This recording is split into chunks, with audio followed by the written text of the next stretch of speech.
Muy buenos días, un feliz sábado para cada uno de ustedes. Queremos agradecerles por acompañarnos en este hermoso día de sábado, ya comenzando el mes de mayo. Ha sido un interesante primer trimestre de este año.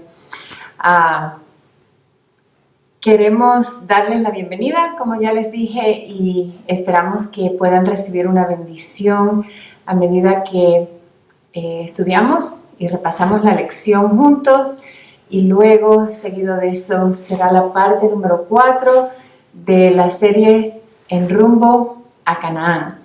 Antes de orar, quería compartir con ustedes una cita que se encuentra en el libro En lugares celestiales, más bien es un devocional, en marzo 8.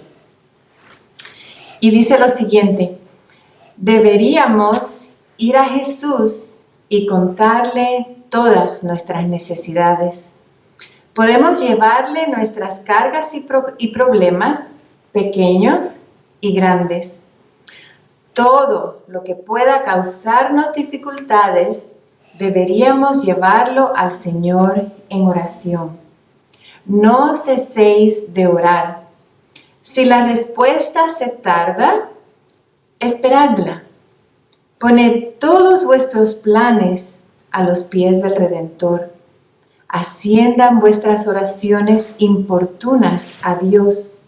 Si es para la gloria de su nombre, oiréis las confortantes palabras: sea hecho conforme a tu palabra. Hermosas promesas que podemos leer, repetir, memorizar y reclamar. Pues les invito a que donde estén inclinen sus rostros para pedir la bendición de Dios. Padre nuestro, en esta mañana una vez más, gracias por extendernos la vida, por todas las bendiciones recibidas y aún por las que hemos de recibir. Y gracias porque podemos a través de estos medios del internet comunicarnos y comunicar tu mensaje en esta mañana. Rogamos para que tu Espíritu sea el que dirija las palabras y los pensamientos, y que podamos ser reconfortados y podamos ser animados en este caminar mientras estamos en este mundo. En el nombre de Jesús. Amén. Muy buenos días y un feliz sábado. Qué privilegio que tenemos comenzando el mes de mayo, poder reunirnos en la casa de Dios. Ustedes en sus hogares, esa es también la casa de Dios, o debe serlo. Y nosotros aquí en este lugar, que aunque nada más mi esposa y yo estamos presentes, ha sido dedicado para la gloria y la honra del Señor, y también para que su presencia nos honre en nuestro medio. Vamos en esta mañana a continuar nuestro estudio de la lección de este trimestre, cómo interpretar la Biblia. Y es muy buena lección la que hemos tenido en este trimestre como en trimestres anteriores. En esta mañana vemos que el título es un título que está en otro idioma. Sola Escritura. Esa palabra o esa frase es latín. Y esas dos palabras, sola Escritura, es la base. Y esta palabra o esta frase es muy importante. Es la base, es el fundamento de la vida cristiana. ¿Qué es un cristiano? Un cristiano es aquel que su fe, su relación con Jesús, nuestro Salvador, se basa en su palabra. Y la frase en latín, sola Escritura, nos ayuda a recordar que nosotros como cristianos, toda decisión, todo estilo de vida debe estar basado única, exclusivamente en la palabra de Dios. Quizás usted se pregunte en esta mañana, bueno, ¿y por qué la pusieron en latín? Bueno, para serle sincero, esta frase en latín se hizo popular en el siglo XVI. ¿Qué sucedió en el siglo XVI? Pues allí comenzó Dios a levantar hombres en Europa Y estos hombres fueron los portavoces del movimiento que llegó a ser conocido en la historia como el movimiento de la Reforma o el protestantismo. Y usaron esa frase en latín, pues en aquellos años el idioma eclesiástico o del clérigo era el latín. Por lo tanto, usaron la frase solamente la Biblia. Y es importante que podamos recordar esta frase, pues es la que dio inicio al movimiento de la Reforma. La palabra de Dios nos dice que llegaría el momento, y vamos a leerlo ya que tenemos el tiempo en esta mañana. Tenemos 35 minutos para juntos estudiar. Si usted tiene alguna pregunta, pues envíelo. Mi esposa está ahí detrás del teléfono y me hará señal para que ella pueda leer la pregunta. Entonces yo la pueda repetir desde acá y podamos dar respuesta a la pregunta. Queremos que no sea un tema más, simplemente ustedes sentados y yo hablando. Si es posible que se establezca un diálogo, una comunicación, una conversación entre todos, y de esa forma quizás sea más interesante el estudio de la palabra de Dios. En el libro de Apocalipsis, el capítulo 13, el versículo 10, nos da a entender de qué forma el sistema papal llegaría a su fin una vez que el movimiento de la Reforma surgiese. Voy a leerles. Apocalipsis capítulo 13, el versículo 10 dice lo siguiente. Dice, el que lleva en cautividad, irá en cautividad. ¿Qué había hecho el papado durante 1000 años? Hasta el siglo XVI. No olviden, el siglo VI fue establecido en el año 538, siglo número 6. Vamos al siglo número 16. Ahora vemos en el año 1517, donde se conmemora el inicio oficial del movimiento de la Reforma, aunque anteriormente habían habido hombres como Juan Hus y John Wycliffe en Inglaterra, que habían comenzado a ser los portavoces y los pioneros de lo que eventualmente sería el movimiento de la Reforma. ¿Qué había hecho el papado durante 1000 años? Había llevado en cautividad a millones de seres humanos, cautivos en muchas áreas y en muchos sentidos, y más adelante vamos a ver, pero queremos avanzar, el tiempo siempre nos gana. Dice que el que lleva en cautividad, el que había cautivado y había mantenido en cautividad la conciencia y la mente de la gente por 1000 años, ahora llegaría el momento que sería llevado en cautividad. El que en espada matare, a espada debe ser muerto. Aquí está la paciencia y la fe de los santos. Así que vemos que la espada, y de acuerdo a Efesios capítulo 6, versículo 17, dice que la palabra es la espada de la verdad. Así que esta espada de la palabra de Dios llegaría el momento que pondría fin y daría una herida mortal al sistema papal. Y es por eso que los reformadores tomaron esa frase en latín, sola escritura, solamente nuestra fe va a estar basada en lo que Dios claramente ha declarado en su palabra.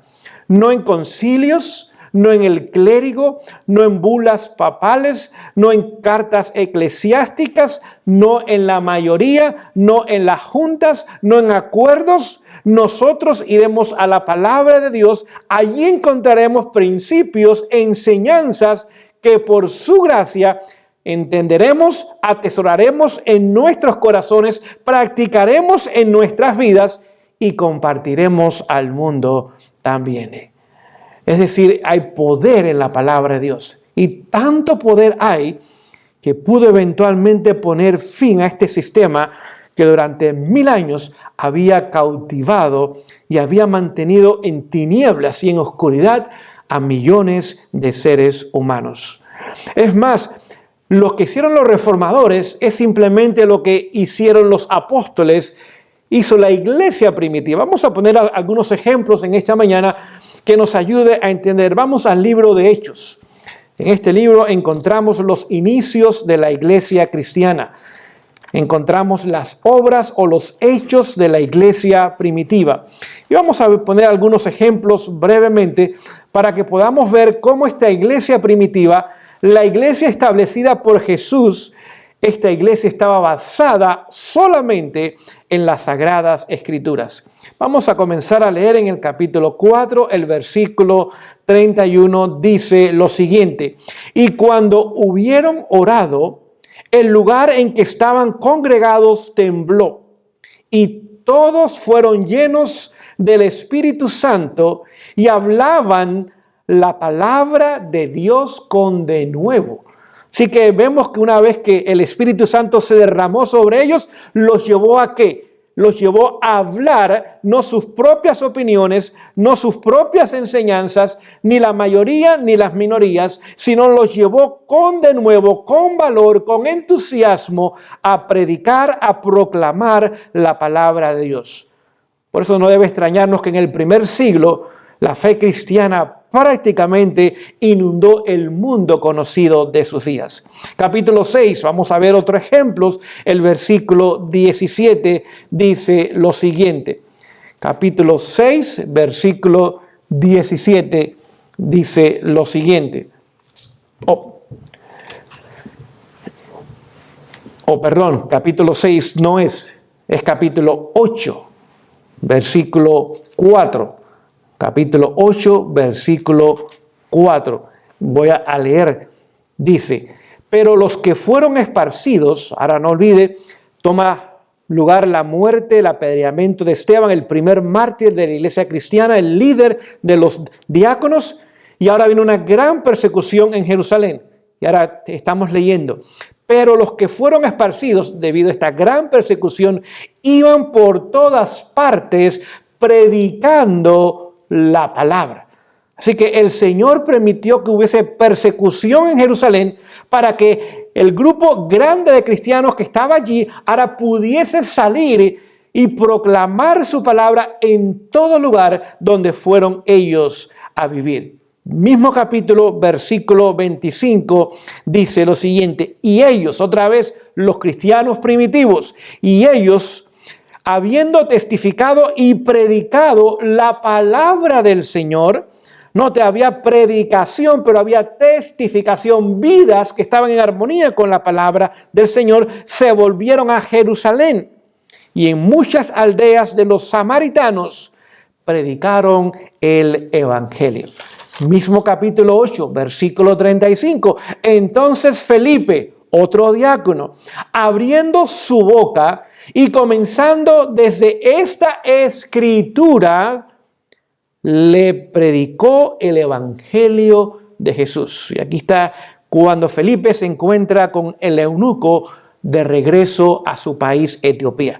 Vemos que no fueron sus opiniones, sino que ahora lo que hizo fue, comenzando desde las Escrituras, lo llevó a las Escrituras y desde allí le mostró y le predicó el evangelio de Jesús. Vamos a poner otro ejemplo, capítulo 11, y vamos a leer el versículo 1 y nos dice lo siguiente: y los apóstoles, otra vez la iglesia primitiva, y los hermanos que estaban en Judea, oyeron que también los gentiles habían recibido la palabra de Dios. Vemos el énfasis constante tanto dentro de los cristianos de origen judíos como dentro de los cristianos de origen gentil, que la palabra los unía, los instruía, les enseñaba y los establecía en su relación con su Salvador Cristo Jesús.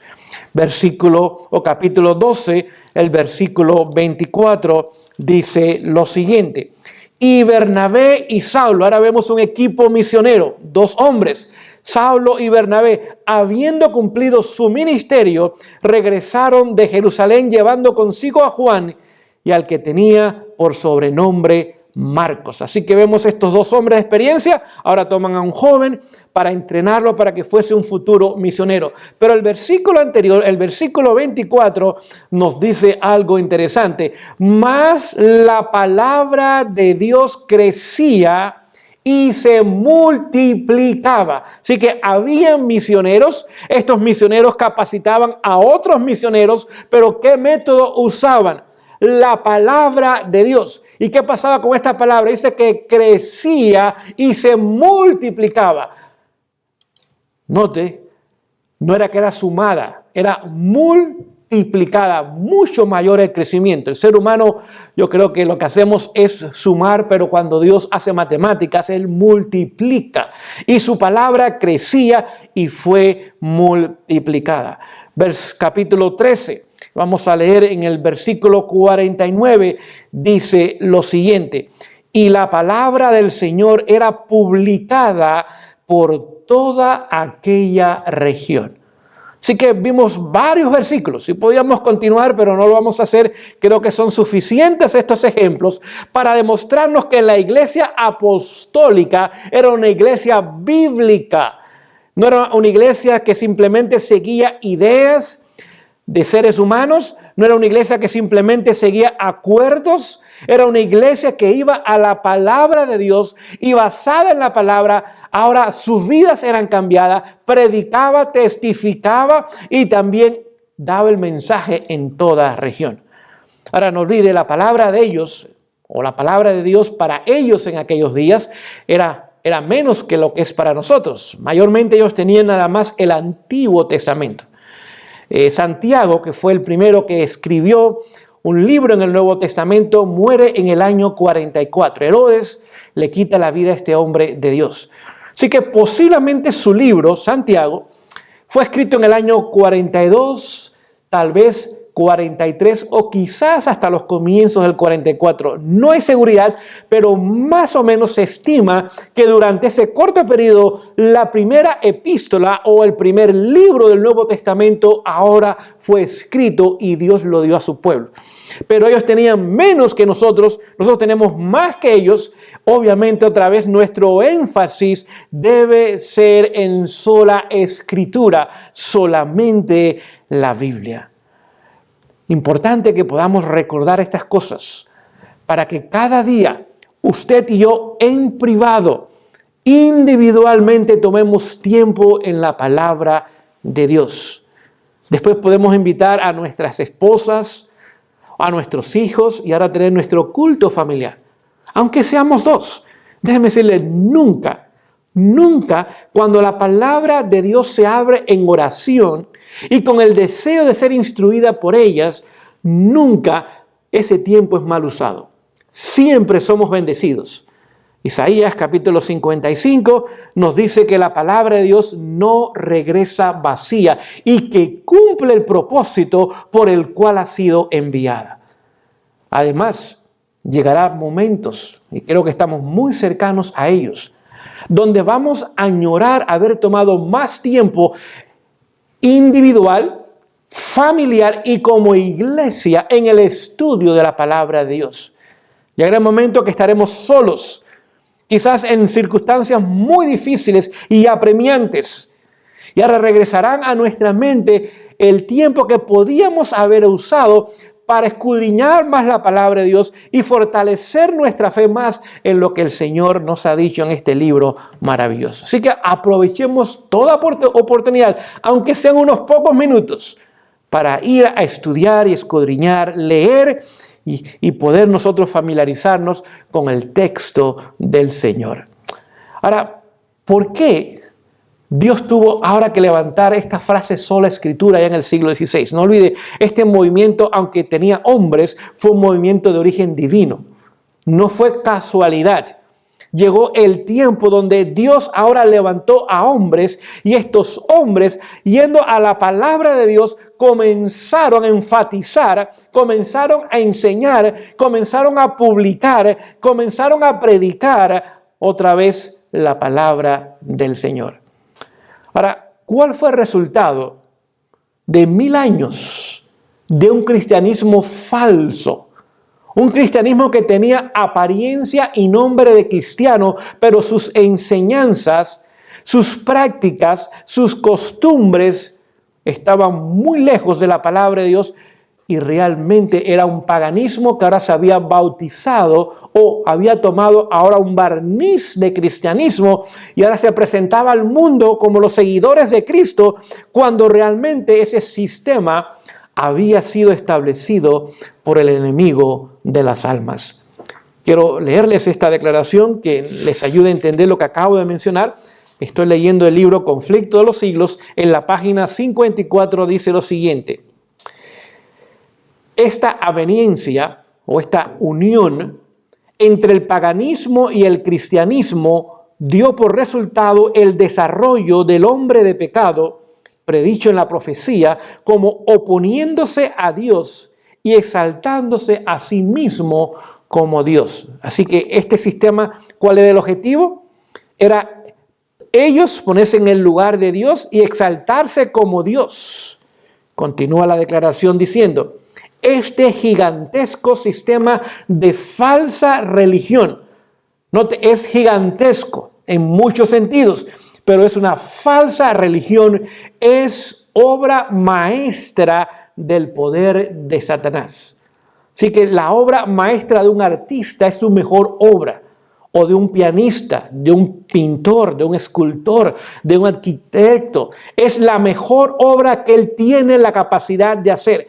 Y este sistema papal es la mayor y la mejor obra que Satanás tiene el poder para hacer. Y continúa diciendo y termina: un monumento de sus esfuerzos, no los esfuerzos de Dios, del esfuerzo del enemigo de Dios, para sentarse él en el trono y reinar sobre la tierra según su voluntad. Por eso no nos debe extrañar que en la profecía hay tanto énfasis en este sistema. ¿Qué está haciendo Dios? Descorriendo el velo, quitándole la máscara, desenmascarando, desvelando este falso sistema religioso gigantesco y poderoso aún hasta el presente, pero es la obra maestra del poder de Satanás para él mismo sentarse en el trono del mundo y hacer que el mundo sea regido de acuerdo a su voluntad. Pero llegó el momento, después de 1000 años de este sistema ser establecido, que ahora Dios levanta un movimiento basado en sola escritura. ¿Cuál fue el resultado de ocultar la Biblia de la palabra de Dios? No olviden, inmediatamente que el sistema papal fue establecido, comenzó a suplantar las enseñanzas bíblicas, los preceptos bíblicos, los principios bíblicos por opiniones humanas. Comenzó a introducir dentro del mundo cristiano enseñanzas completamente paganas, como el domingo, la inmortalidad del alma, el infierno eterno, etcétera, etcétera. Y vamos a ver algunos ejemplos más adelante. Y ahora comenzó a suplantar lo que Dios había dicho y poner en su lugar al ser humano, cuando realmente Satanás era quien estaba tomando el trono del mundo en ese momento. ¿Cuál fue el resultado? Vamos a leerlo otra vez. Les voy a leer una declaración del libro Conflicto de los Siglos. En esta ocasión es la página 64 y 65. Dice: el mediodía del papado fue la medianoche del mundo. Óigame, profunda declaración. Así que el mediodía es cuando más brilla el sol, cuando más brillaba el papado, cuando tenía mayor poder y mayor influencia sobre las conciencias y las mentes, sobre las naciones. Era la medianoche de la historia humana. Es más, ¿cómo se llama en la historia ese periodo? Se le conoce como el periodo de la Edad Oscura. Así que cuando el papado estaba reinando en el mundo estaba en tinieblas y en oscuridad. Y entendamos esto, porque esto va a regresar otra vez y ya lo vemos hoy día siendo implementado en nuestros días. Cuando tome su poder otra vez el mundo caerá en tinieblas y en oscuridad. Continúo mi lectura. Dice: las Sagradas Escrituras, la palabra de Dios, eran casi desconocidas, no solo de la gente, sino de los mismos sacerdotes. Es decir, cuando un sacerdote va a estudiar para hacerse sacerdote, o un hombre para hacerse sacerdote, no piensen que estudian la Biblia. Lo que estudian ellos es los escritos de quienes, de los famosos filósofos paganos griegos. Y no estudian la palabra de Dios. Así que ellos salen de sus seminarios no para enseñar la palabra de Dios, porque ellos no la conocen, y lo que usted no conoce usted no puede dar. Aunque después estudian algo de la palabra de Dios, lo estudian a la luz de la filosofía pagana griega.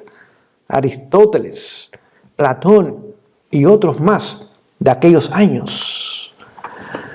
Continúa diciendo la declaración: a semejanza de los antiguos fariseos, los caudillos papales aborrecían la luz que habían revelado sus pecados. Rechazaba la ley de Dios, modelo de justicia, ejerciendo poderío sin límites y practicando desenfrenadamente los vicios. Prevalecieron el fraude, la avaricia y el libertinaje. Los hombres no retrocedieron ante ningún crimen que pudiese darles riqueza y posesión. Los palacios de los papas y de los prelados eran teatros de los más viles excesos. Algunos de los pontífices reinantes se hicieron reos de crímenes tan horrorosos que los gobernantes civiles tuvieron que procurar deponer a dichos dignatarios de la iglesia como monstruos demasiado viles para ser tolerados, aún en aquellos años. Y termina la declaración diciendo: durante siglos, 1000 años, Europa no progresó en las ciencias, ni en el arte, ni en la civilización. La cristiandad quedó moral e intelectualmente paralizada. ¿Cuál fue el resultado de ocultar, de quitar? Y llegó el momento de prohibir aún para el pueblo tener las sagradas escrituras.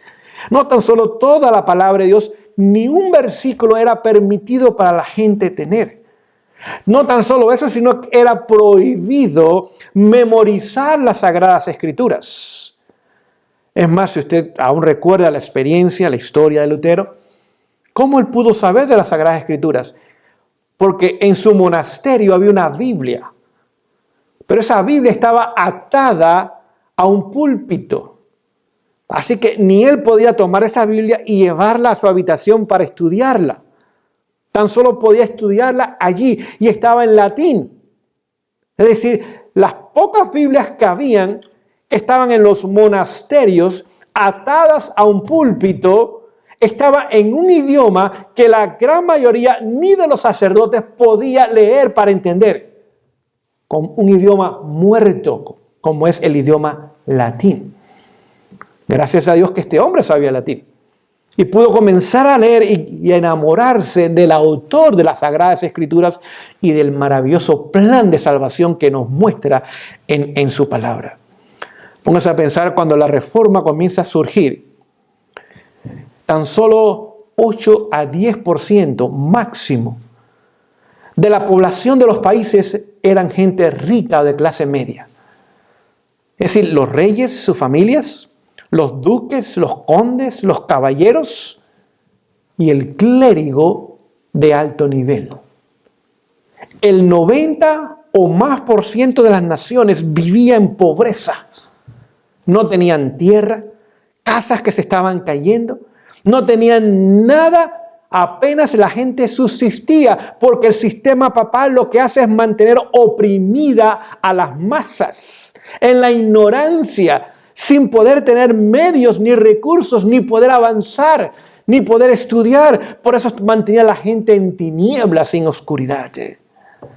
Punto número 2, no tan solo había una pobreza increíble en aquellos años, sino que había una gran ignorancia. Más del 80% de las mujeres no sabían leer, porque la educación no era para las mujeres. Eso lo trajo después el protestantismo, al traer la libertad educativa, donde no tan solo los hombres podían estudiar de toda clase, sino también las mujeres. El 70% de los hombres, un poco menos de la mujer, también eran analfabetos. Si aún hubieran tenido una Biblia en su idioma, no podían leerla. La gente no podía educarse, no podía informarse. No había información a su disposición y si la había, no podían leerla porque eran analfabetos. Las escuelas, los colegios, las universidades fue el resultado del protestantismo. Tenemos que entender eso hoy día, porque hoy día la historia debe enseñarnos a nosotros. Lamentablemente la gente no se da cuenta de estas cosas. Las pocas universidades que habían durante el sistema papal eran para el clérigo y para la realeza, y aquellas gente de clase alta eran extremadamente costosas y jamás hubieran permitido que alguien que no fuera de ellos pudiese asistir a esos colegios. Además, la información otra vez estaba en lenguas muertas como el griego, el latín, el hebreo, etcétera, etcétera. Es más, cuando la gente iba a la misa, póngase a pensar, cuando la gente iba a la misa y era obligatorio asistir a la misa, era en latín. ¿Qué iba a entender la gente? ¿Qué se iba a beneficiar en la iglesia? Nada en absoluto. Como entraban, así salían. El sacerdote que les hacía la misa, el 65% o más de ellos no sabía latín. Es decir, estaban leyendo en un idioma muerto que ellos no entendían, y si alguien, por alguna casualidad, en la audiencia entendía el latín, su pronunciación era tan deficiente que posiblemente esa persona tampoco iba a entender lo que el sacerdote estaba diciendo o leyendo. Por lo tanto, nos damos cuenta otra vez de la importancia de la declaración sola escritura. Durante 1000 años no hubo libertad de expresión, no hubo libertad de publicaciones, no hubo libertad política, no había libertad religiosa, mucho menos ni libertad económica. Por 1000 años Europa vivió en una severa esclavitud, sin conocimiento de nada, sin tener absolutamente nada. Y gracias a Dios que en el siglo XVI Dios levantó el movimiento de la Reforma. ¿Qué más tomó lugar durante esos 1000 años? Unión de iglesia y Estado. Y cuando la iglesia y el Estado se unen, ¿qué siempre sin excepción sucede? Dos cosas. El régimen que hay es un régimen totalitario, es una dictadura, es un régimen severo y estrecho de mano dura. Y número dos, todos aquellos que difieren con esta unión son considerados herejes, desleales, no patrióticos, gente no grata y merecedores únicamente de la muerte. Y déjenme decirles, hoy día vamos en esa dirección y el mundo no lo sabe. El mensaje que Dios nos ha dado a nosotros a través de sola escritura es el único mensaje que nos trae luz y nos ayuda a entender la historia pasada, los eventos presentes y lo que muy pronto en un futuro muy cercano será otra vez la realidad de la Edad Media. Es más, si usted está en Latinoamérica o alguna vez ha ido a Latinoamérica, desde México, que es América del Norte, hasta Argentina, que es lo último, o también con Chile, que es lo último del hemisferio sur, que usted va a encontrar un sistema católico. Y es un pálido reflejo de lo que tomó lugar en la Edad Media. ¿Qué vemos en nuestros países? Fraudes, corrupción increíble a todo nivel.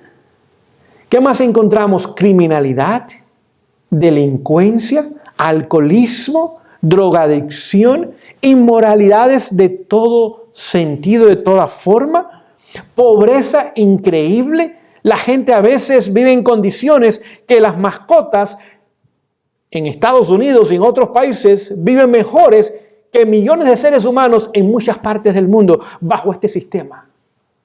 Sabemos que no hay completamente libertad religiosa.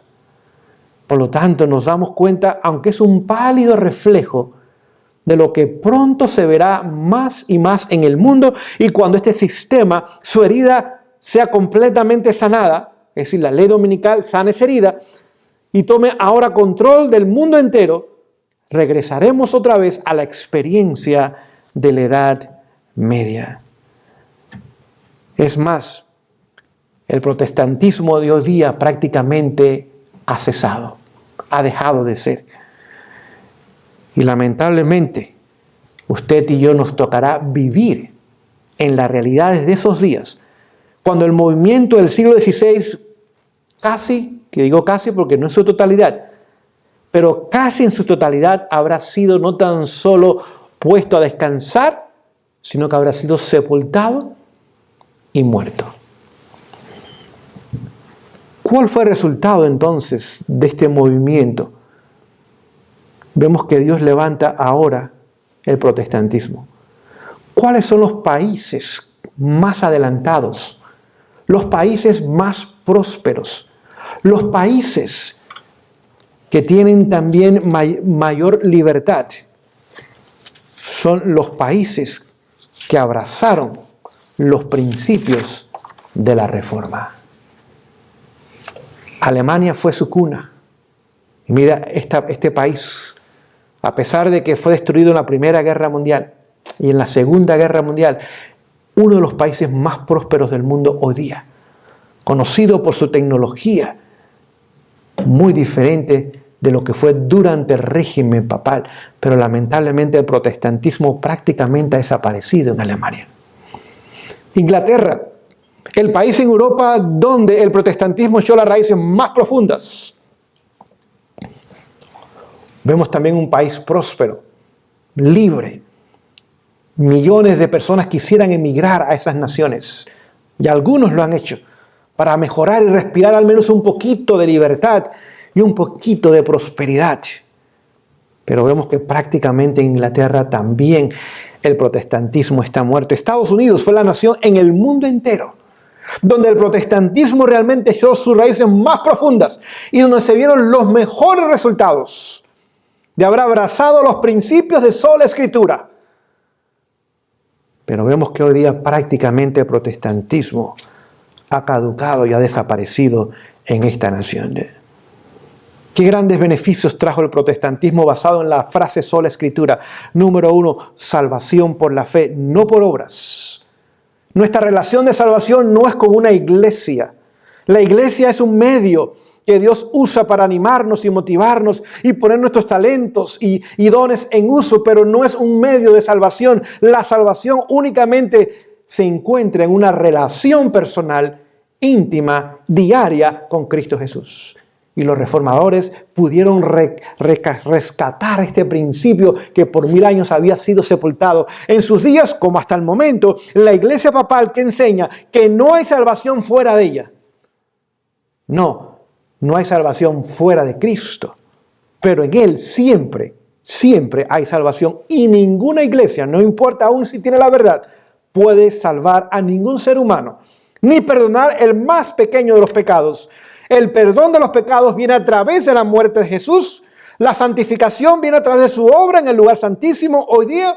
Y la obra del Espíritu Santo en nuestras vidas no es obra de ser humano, no es obra de instituciones a favor del ser humano. Es la obra de Dios a favor del ser humano, por nosotros y en nosotros. Esa es la salvación.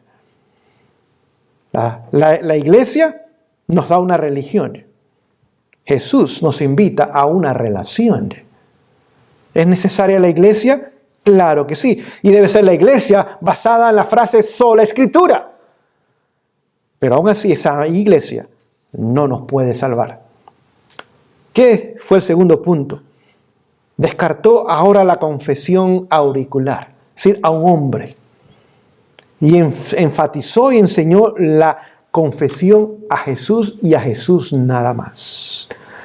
Número 3, la Biblia se interpreta ella misma. Si los reformadores dijeron, no, la iglesia no interpreta la Biblia, que es lo que enseña todavía el sistema papal.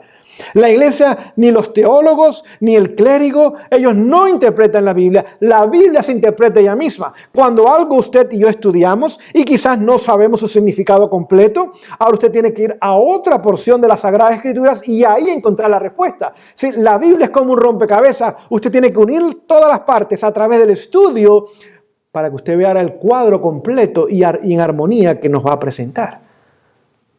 Pero la Biblia no depende de la iglesia, ni de los teólogos, ni del clérigo. La iglesia depende de la Biblia y los teólogos y el clérigo dependemos de la palabra de Dios. Es superior a nosotros. Jamás somos superiores a ella, ni aún igual a ella. La palabra de Dios es superior sobre todo ser humano y sobre todo dictamen y enseñanza humana. Número 4, trajo libertad intelectual. Ahora la razón y la fe eran aliadas. Antes no, antes eran enemigas. Nada más puedes creer, no estudies, no investigues, no ciencia. Pero la reforma unió la razón con la fe.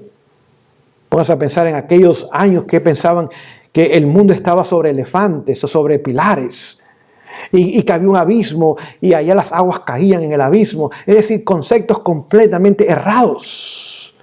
La gente no podía estudiar. Si usted estudiaba era prohibido. Eso lo iba a confundir.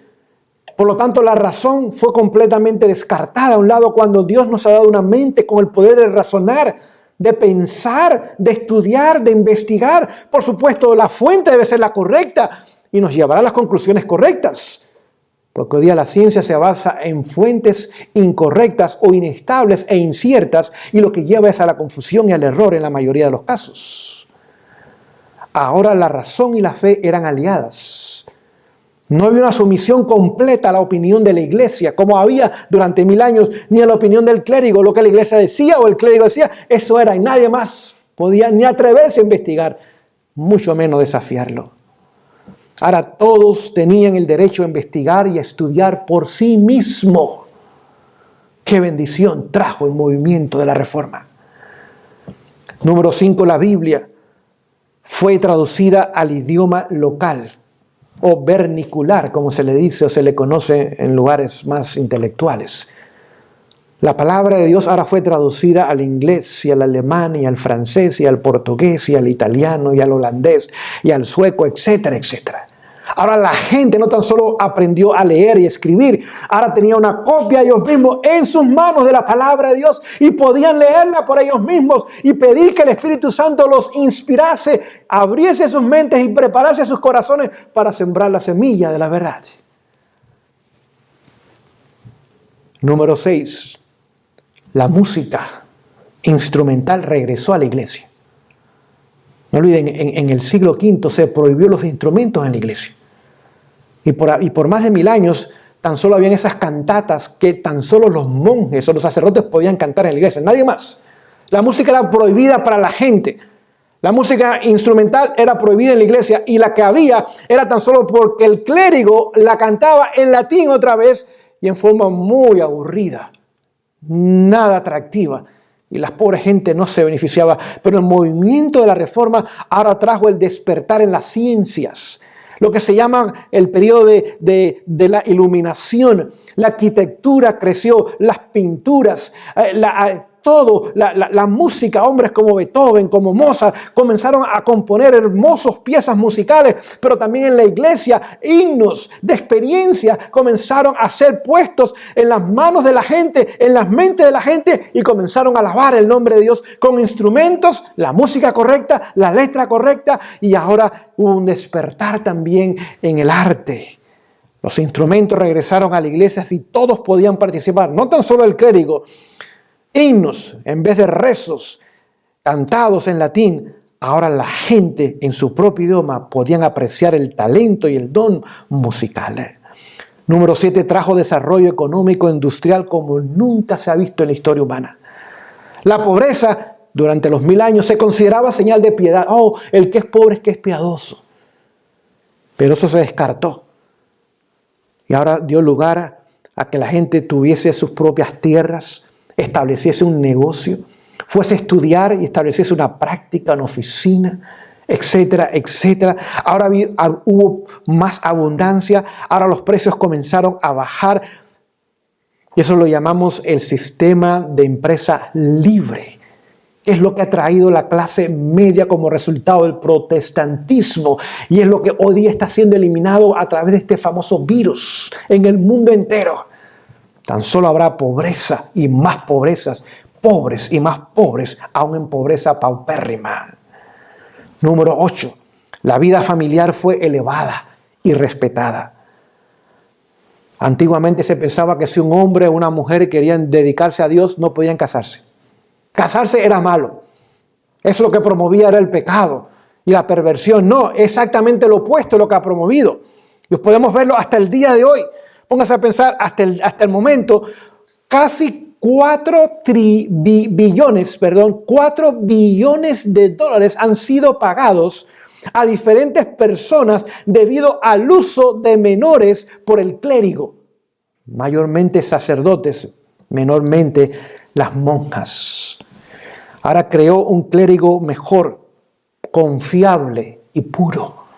Ahora el hombre se podía casar, la mujer también, establecer un hogar, adquirir experiencia en la educación de los hijos, adquirir experiencia en el trato con su cónyuge. Ahora la vida familiar fue elevada y fue también mucho más respetada. Número 9, se eliminaron muchas fiestas y días libres.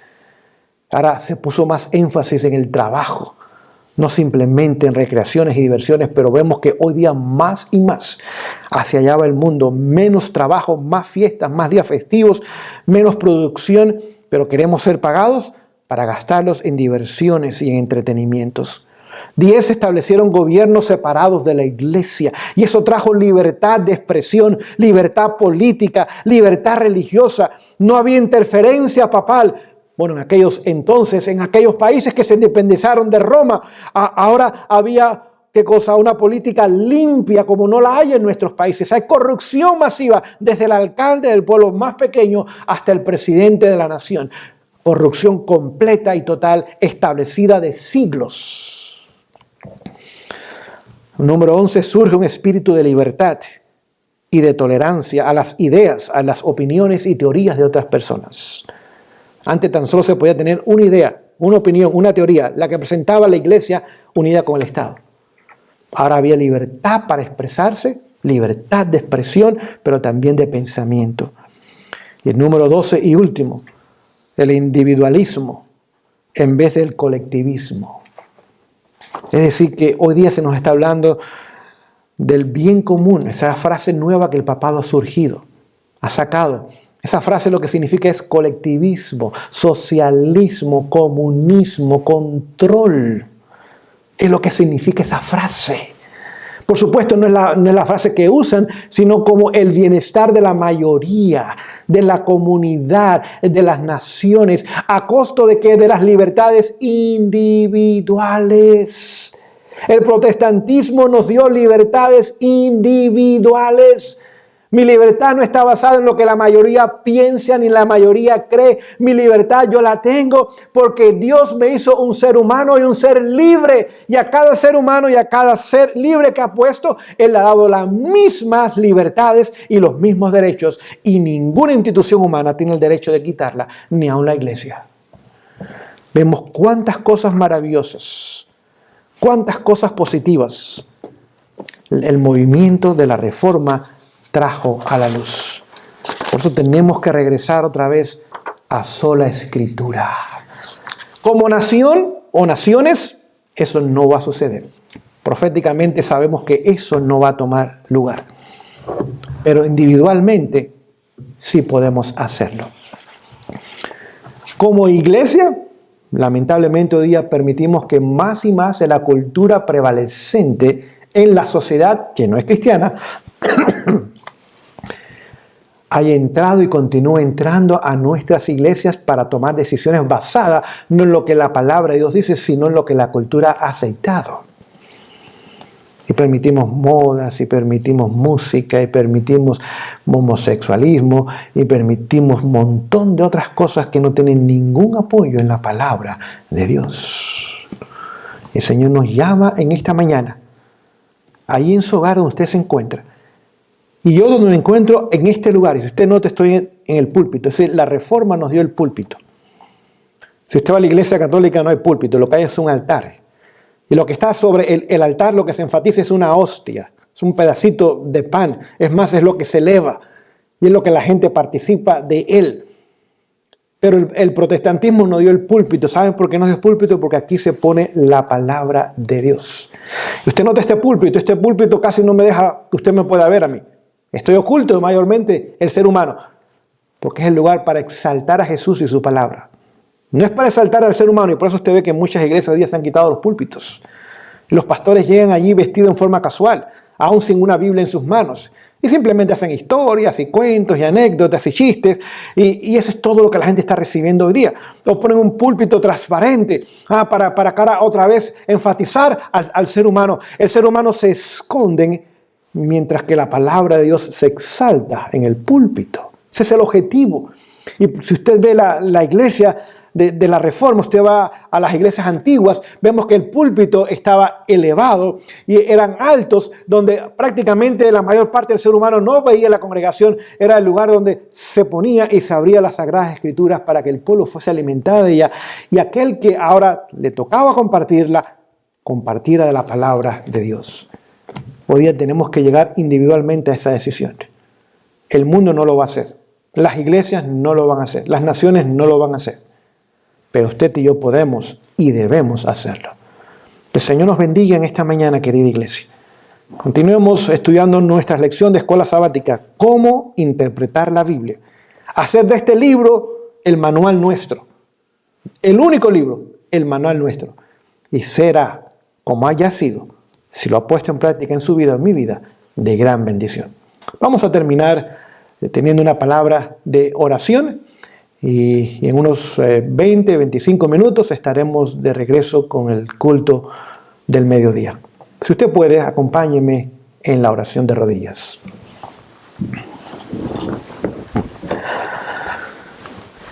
Amoroso Padre Celestial, en esta mañana te damos gracias por el estudio de tu palabra. Gracias por sola Escritura. Esa frase que nos ayuda a ver la importancia vital de conocer tu palabra como ha sido dada. No adulterada, no cambiada, no comentarios, no parafraseada, como ha sido dada. Ayúdanos a cada uno de nosotros en esta mañana, donde nos encontremos, proponernos que cada día comenzaremos el día tomando tiempo en la presencia de Jesús en su palabra. Tomando tiempo para fortalecer nuestras mentes con tu palabra, para conocer tu voluntad en nuestras vidas y ponerla en práctica para gloria de tu nombre, pero beneficio nuestro, Señor.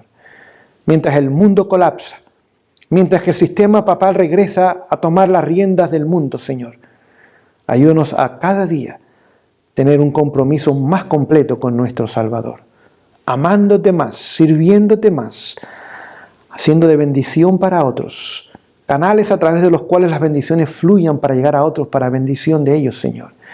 Luces en un mundo en tinieblas, compartiendo un evangelio hermoso y completo que tú nos has dado en tu palabra. Bendice a tu pueblo, Señor. Si hay luchas, dificultades, si hay desafíos económicos, desafíos de salud, desafíos del hogar, del matrimonio, con los hijos, etcétera, etcétera. En esta mañana queremos poner todas esas cosas en tus manos y permitir que dirijas y guíes nuestras vidas. En el nombre de Jesús. Amén.